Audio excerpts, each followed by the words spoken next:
Olá e bem-vindos! Hoje vamos mergulhar numa das ideias mais importantes da psicologia da educação, a teoria da carga cognitiva.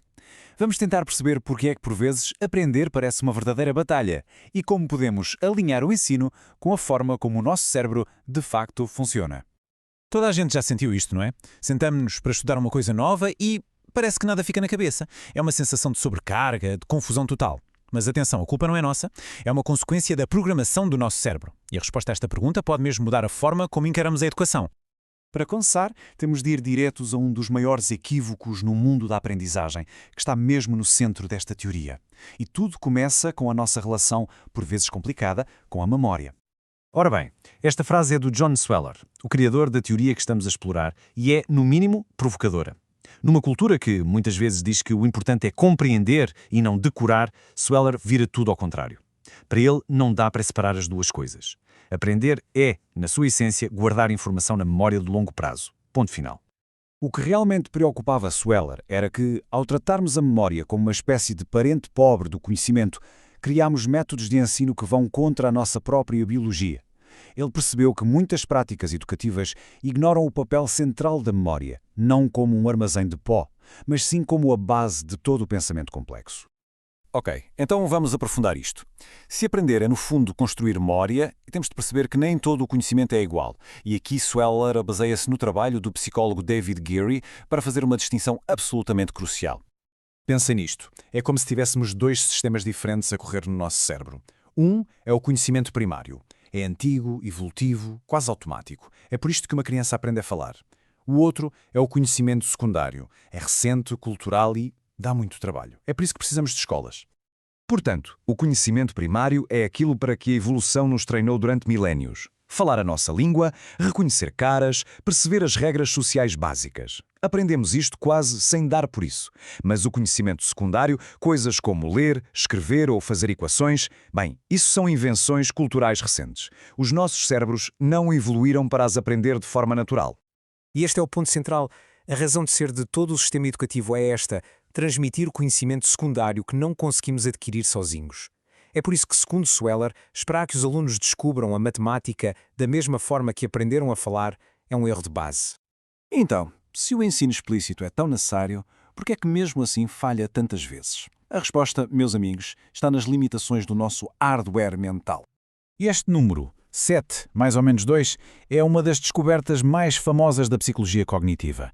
Foi proposto por George Miller em 1956 e representa a capacidade incrivelmente pequena da nossa memória de trabalho. É basicamente o nosso maior engarrafamento mental. Imaginem a memória de trabalho como a vossa secretária. É onde põem as coisas em que estão a pensar agora. O problema é que é uma secretária minúscula, só cabem lá talvez 4 ou 5 coisas de cada vez, e só por uns segundos. O drama, segundo Sweller, é que muitos métodos de ensino tentam atirar uma montanha de papéis para cima desta secretária minúscula, causando uma sobrecarga cognitiva que impede qualquer aprendizagem. Ok, já percebemos o problema. A nossa secretária mental é pequena e fica desarrumada depressa. A solução, claro, tem de ser gerir essa carga de forma inteligente. E é aqui que a teoria da carga cognitiva se torna numa ferramenta super prática. O objetivo não é simplificar o conteúdo, é apresentá-lo de uma forma que o nosso cérebro consiga processar, que caiba na tal secretária, sem criar o caos. E a teoria dá-nos um conjunto de princípios ou efeitos baseados em estudos para fazer exatamente isso. A teoria identifica vários destes efeitos para otimizar a aprendizagem. Todos eles se focam em reduzir a carga mental desnecessária, para que o cérebro se possa concentrar no que realmente importa. Vamos ver 3 dos mais importantes: o do exemplo trabalhado, o da redundância e o da inversão de perícia. Este é talvez o mais famoso. Para alguém que está a começar, pedir para resolver um problema complexo do zero é esmagador. É como pedir para construir uma casa sem um projeto. Em vez disso, mostrar vários exemplos já resolvidos passo a passo permite que a pessoa se concentre em perceber o processo, construindo um esquema mental na sua memória de longo prazo. E isto leva-nos a uma ideia que vai contra o que muita gente pensa. Por vezes, menos é mesmo mais. Se temos uma imagem e um texto a dizer exatamente a mesma coisa, o cérebro é forçado a processar as duas fontes, o que cria uma carga extra e desnecessária. Um bom ensino é elegante, focado e retira tudo o que não ajuda diretamente à aprendizagem. E aqui a teoria fica ainda mais interessante.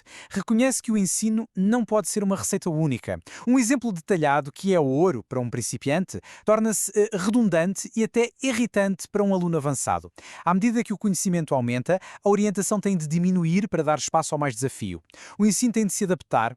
O que nos leva, claro, a um maior quebra-cabeças prático na aplicação de tudo isto. A grande transição. Como é que se passa de principiante a perito? Esta é a pergunta de 1 milhão de euros, não é? Sabemos que os principiantes precisam de exemplos e que os peritos precisam de problemas para resolver. Mas onde é que está exatamente o ponto de viragem? Quando é que o apoio passa a ser uma muleta que impede o progresso? E o interessante é que o próprio Sweller admite que ainda não há uma resposta científica clara para isto. Hoje em dia, depende muito da intuição e da experiência de um bom professor para perceber quando é que um aluno está pronto para voar sozinho. Encontrar uma forma mais sistemática de gerir esta passagem é a próxima grande fronteira desta investigação. Então, para resumir, as lições são muito claras. Primeiro, a aprendizagem é eficaz, respeita a memória, não tenta dar-lhe a volta.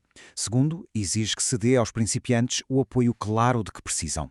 Terceiro, temos de gerir a carga cognitiva para evitar o crash do sistema. E por fim, é crucial saber retirar esse apoio aos poucos, para que a pessoa se torne verdadeiramente autónoma.